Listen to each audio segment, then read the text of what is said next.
या देवी सर्वभूतेषु मां स्कंद माता रूपेण संस्थिता नमस्तस्यै नमस्तस्यै नमस्तस्यै नमो नमः। जय माता रानी। दोस्तों आज इस वीडियो में मैं आपके साथ नवरात्रि के 5वें दिन किस प्रकार से स्कंद माता स्वरूप की पूजा आराधना करनी है, इसके बारे में विस्तृतता से सभी जानकारियां शेयर करने जा रही हूं। देखिए, चैत्र नवरात्रि का 5वां दिन 13 अप्रैल को है और 13 अप्रैल को माता के 5वें स्वरूप स्कंद माता की पूजा आराधना की जाएगी। तो माँ की पूजा की विधि क्या होगी, माँ का प्रिय रंग क्या है, माँ का स्वरूप कैसा है, कौन से भोग आज माँ को अर्पित करने चाहिए, किन मंत्रों का हमें जप करना चाहिए, और दोस्तों स्कंद माता की पूजा आराधना में कौन से वो उपाय हैं जो हम साधकों को जरूर करना चाहिए माँ के इस स्वरूप को प्रसन्न करने के लिए, उनकी कृपा प्राप्त करने के लिए। प्रेम और ममता की मूर्ति स्कंद माता की पूजा आराधना करने से संतान प्राप्ति की मनोकामना पूर्ण होती है। माता की पूजा करने से आपके बच्चे दीर्घायु होते हैं। भगवती पुराण में स्कंद माता को लेकर बताया गया है कि नवरात्र के 5वें दिन स्कंद माता की पूजा करने से ज्ञान और शुभ फलों की प्राप्ति होती है। माँ ज्ञान, इच्छा शक्ति और कर्म का मिश्रण है। जब शिव तत्व का शक्ति के साथ मिलन होता है तो स्कंद यानी भगवान कार्तिकेय का जन्म होता है। दोस्तों, भगवान शिव की अर्धांगिनी के रूप में मां ने स्वामी कार्तिकेय को जन्म दिया था। कार्तिकेय भगवान का ही दूसरा नाम स्कंद है, इसीलिए मां दुर्गा के इस स्वरूप को स्कंद माता कहा गया, जो प्रेम और वात्सल्य की देवी हैं। मां का स्वरूप क्या है? मां स्कंद माता 4 भुजाओं वाली देवी हैं। स्वामी कार्तिकेय को अपनी गोद में लेकर शेर पर विराजमान है माता। मां के दोनों हाथों में कमल शोभायमान है। इस रूप में मां समस्त ज्ञान, विज्ञान, धर्म, कर्म और कृषि उद्योग सहित 5 आवरणों से समाहित विद्या वाहिनी दुर्गा भी कहलाती है। मां के चेहरे पर सूर्य के समान तेज है। स्कंद माता की पूजा में धनुष बाण अर्पित करना बहुत शुभकारी होता है। तो दोस्तों, आप इस कार्य को भी कर सकते हैं।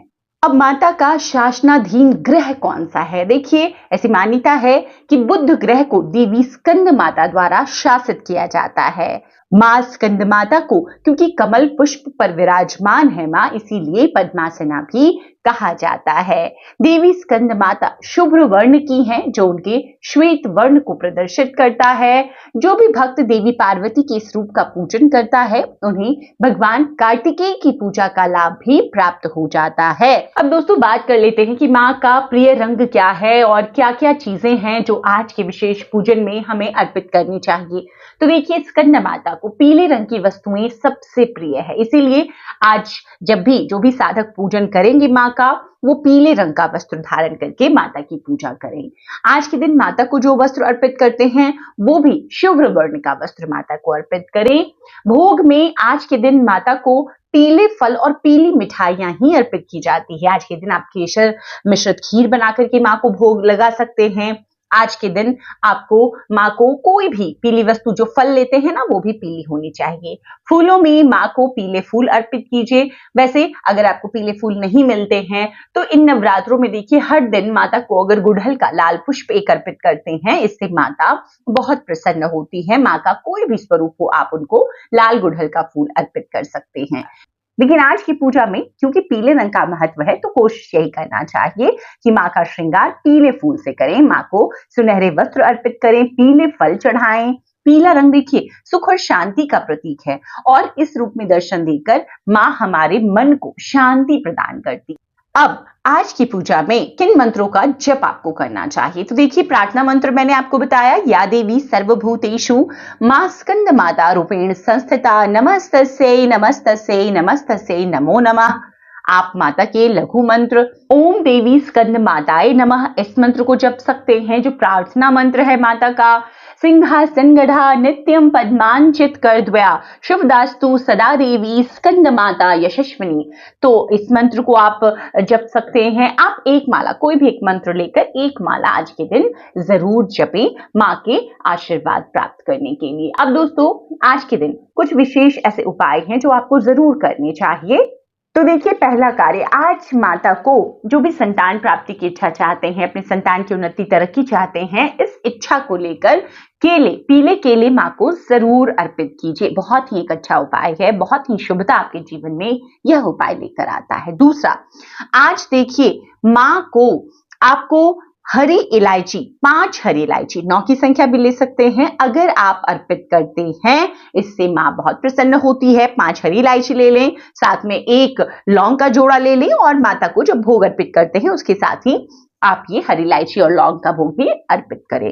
तो देखिए, इससे माँ बहुत प्रसन्न होती हैं। सुख सौभाग्य की आपके जीवन में कभी भी दिक्कत नहीं होती, हमेशा ऐसे घरों में सुख शांति बनी रहती है।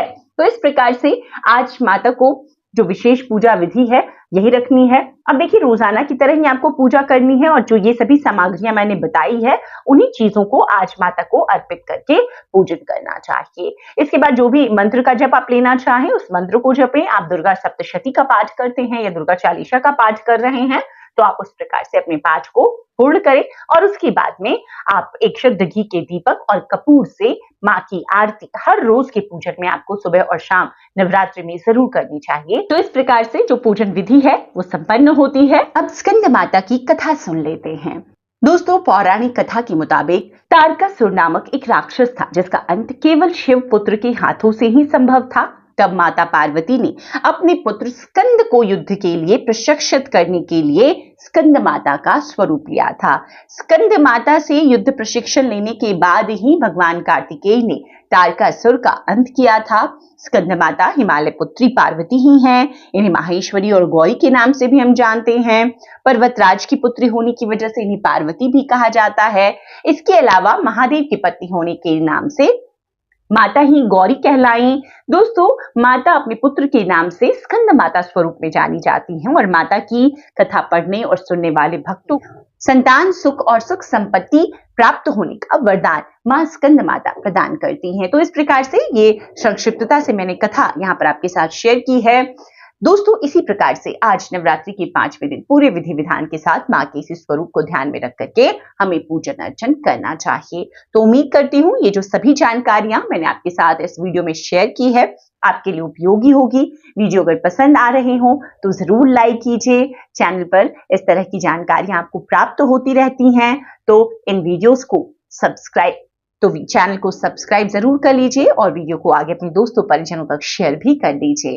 वीडियो देखने के लिए बहुत बहुत शुक्रिया। जय माता रानी, हर हर महादेव।